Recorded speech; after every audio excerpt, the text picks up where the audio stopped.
क्या आपका दिल टूटा है और आपको नहीं समझ में आ रहा कि मैं क्या करूं? अक्सर ये मन भारी भारी सा रहता है। जब वो थे आपकी ज़िंदगी में तब भी वही सेंटर ऑफ अटेंशन थे और आज वो नहीं है तब भी वही सेंटर ऑफ अटेंशन है। आपके घर वाले अक्सर ये शिकायत करते हैं कि तुम हो तो सही यहाँ पर तुम हो कहाँ? आपका ध्यान ना काम में लग रहा है, ना आपकी फिजिकल हेल्थ भी डिटोरिएट हो रही है।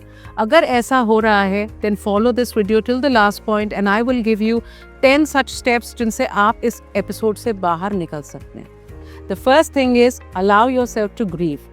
जब भी कोई रिश्ता टूटता है तो हमारे जो मन में उस रिश्ते के प्रति गुस्सा है या कंफ्यूजन है या जो भी फीलिंग्स हैं, जब तक हम उन्हें प्रोसेस नहीं करते तब तक हम वाकई में सही मायने में आगे नहीं बढ़ते।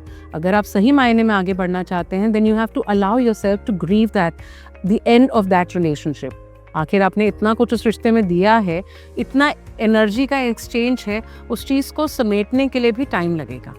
Second thing is cut off contact. या आजकल की जो यंग जनरेशन है ना, हमेशा कहते हैं कि अरे ब्रेकअप हुआ तो क्या हुआ, I am friends with my x. If you really want to come out of this thing, don't be friends with your ex too soon. जब आप बहुत जल्दी फ्रेंडशिप करने पर उतर आते हैं या कांटेक्ट नहीं छोड़ते हैं, उससे होता ये है कि या तो आपकी फीलिंग्स जो हैं वो कभी सही मायने में प्यार की थी ही नहीं, या अभी भी आप प्यार करते हैं और वो फीलिंग्स और छुपा रहे हैं उसे। जब आप ब्रेकअप करके आगे बढ़ते हैं तो कुछ टाइम अपने आप को कम्प्लीटली कट ऑफ करें उनसे, ऐसी चीज़ों में ना फॉलो करें, सोशल मीडिया से दूर रहें जहाँ पर आप उनसे रूबरू हो सकें। जब आप अपने आप को क्लीन कट का टाइम देते हैं then you are able to heal yourself better. Third thing is focus on self care. आपको काफ़ी चोट लगी है, दिल में काफ़ी बड़ा घाव है। जब इस घाव को भरना है तो उसे अपना ध्यान आपको खुद रखना होगा और कोई और आपके लिए कुछ नहीं कर सकता। So you have to not only physically take care of yourself but emotionally as well.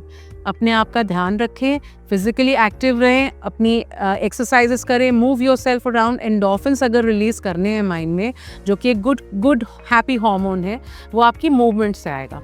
आप जब हंसेंगे, कुछ भी आप ऐसा करते हैं जिससे आप मूव कर रहे हैं, आप अपने लिए सबसे बड़ा काम कर रहे हैं, taking care of your own self. Fourth thing is lean on your support system. चाहे हमारे फ्रेंड्स हों, चाहे हमारी फैमिली या हमारे लव्ड वंस, कोई भी हों, उनसे बात करें। I know it's very tough, ये बहुत मुश्किल लगता है, अपनी खामियां नज़र आने लगती हैं, अपनी गलतियां नज़र आने लगती हैं और सपोर्ट सिस्टम में सब कहेंगे अरे people will point things out. But जो सही मायने में आपका सपोर्ट सिस्टम होगा वो आपको इनकरेज करेंगे, आपको मोटिवेट करेंगे और आपकी बात सुनेंगे। जो ऐसे लोग आपके सर्कल में हैं उनसे अपने मन की बात करिए। Fifth thing is stay busy. I can't stress upon how important it is to staying busy. अपने आप को प्रोडक्टिवली बिजी रखना बहुत बहुत ज़रूरी है। खाली दिमाग शैतान का घर होता है। जितनी देर घर में बैठ के उस बारे में सोचेंगे, ना भी सोचना चाहें तब भी वही थॉट घूमती रहेगी माइंड में। If you are keeping yourself busy, if you are doing something productively and proactively, तो आपका माइंड उस चीज़ से अपने आप हटेगा और किसी और चीज़ के बारे में सोचेंगे। Set new goals.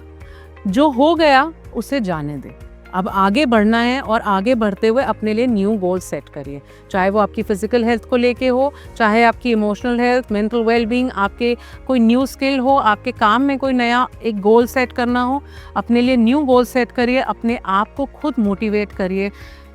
ये आपसे बेहतर और कोई नहीं कर सकता। जब तक आप नहीं चाहेंगे, आपके आसपास वाले भी आपका हाथ पकड़ के वो चीज़ नहीं करवा सकते।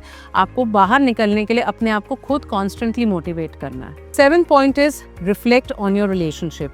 ये जो ब्रेकअप के बाद का टाइम होता है ना, ये बहुत क्रूशल होता है। मेरे पास इतने सारे यंग अडल्ट्स आते हैं और वो अक्सर अपनी गलती नहीं देखते। वो उस टाइम गुस्से में ना ब्लेम तो करते हैं, ब्लेम करना आसान होता है, but what I help them is finding where they were at fault and how to humbly forgive yourself.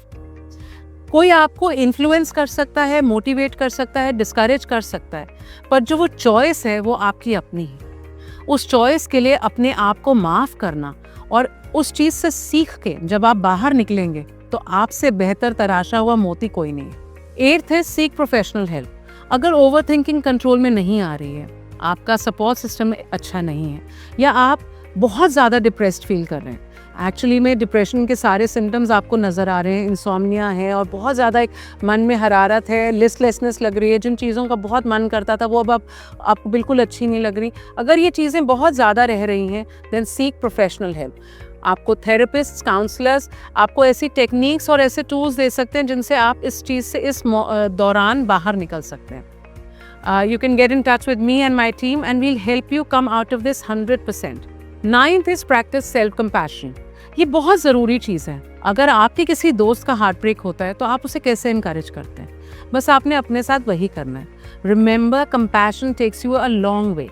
जो भी हुआ, जैसे भी हुआ, उस चीज़ को पूरा तरीके से उसे समेट के छोड़ना और उसके बाद आगे बढ़ना, अपने आप को प्यार से संभालना उस दौरान, ये बहुत ज़रूरी है।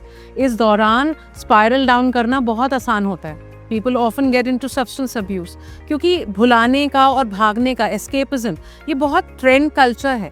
पर अगर आप एक्चुअली में इस एपिसोड से कुछ सीख के कुछ अपने आप को एक you want to grow up out of this thing, then you have to really work hard on it.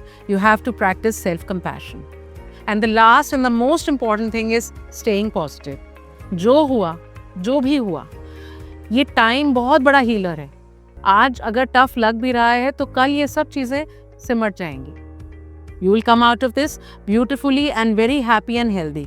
So remember guys, किसी भी रिश्ते से बाहर आके उसके घाव को भरने में टाइम लगेगा।